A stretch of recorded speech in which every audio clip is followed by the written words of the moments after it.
Šio leidinio autorinės teisės priklauso Vyriausiajai rinkimų komisijai ir jis ar jo dalys negali būti naudojamos be Vyriausiosios rinkimų komisijos sutikimo.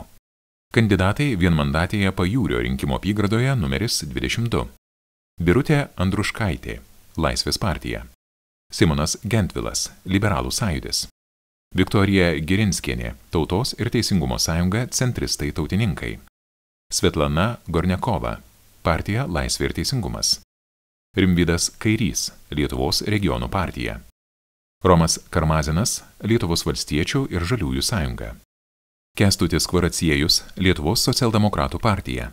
Gintaras Martinkėnas, Demokratų sąjunga vardan Lietuvos. Daiva Petkevičienė, politinė partija Nemuno aušra. Valdemar Tomaševski, Lietuvos Lenkų rinkimų akcija Krikščioniškų šeimų sąjunga. Arūnas Valinskas, Tėvynės sąjunga Lietuvos krikščionys demokratai. Greta Viltrakytė, Lietuvos žaliųjų partija.